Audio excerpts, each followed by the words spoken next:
2 years after France passed their so-called anti-burqa law, the nation's Muslim community is rallying around a woman who was beaten by fascists so severely that she suffered a miscarriage. Her attackers tried to pull off her head covering, but it was only a commonplace hijab and not a banned burqa or niqab. It follows another incident in the same Parisian suburb where French police resorted to using tear gas after a group of sympathizers tried to stop a burqa-wearing woman from getting arrested. I'm French. I'm a Muslim. I have the right to my dignity. I really hope they catch the attackers, so this never happens to anyone else.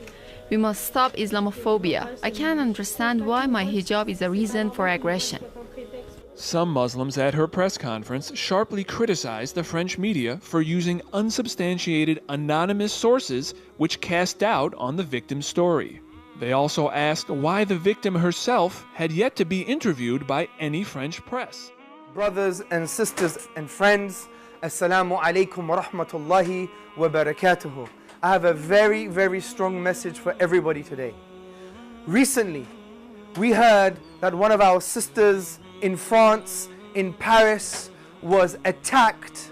Two racist thugs, these two fascist dogs, they'd ripped off the hijab, the headscarf of this sister, and tried to cut her hair.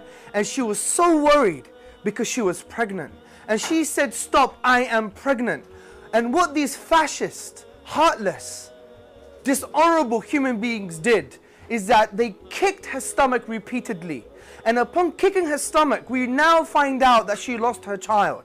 I have a very strong message for everybody. Message number one.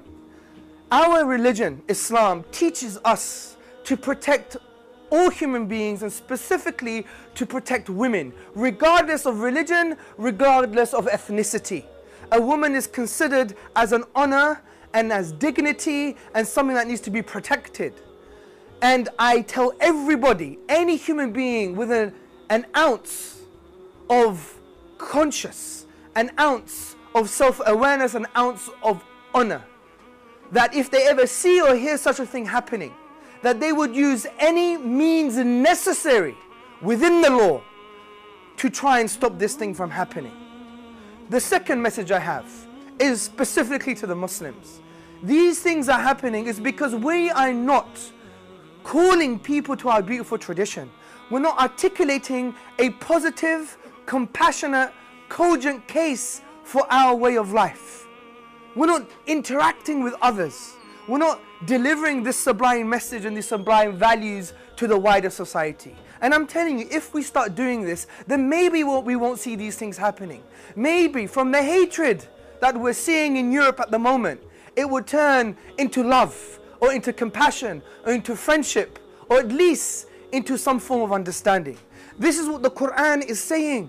It says to us that we were made into different tribes and nations, that we will know one another. لِتَعَارَفُوا, to know one another, which means to know what makes us distinct, because it's the differences that are the cause of the fear and of the suffering and of the anxiety.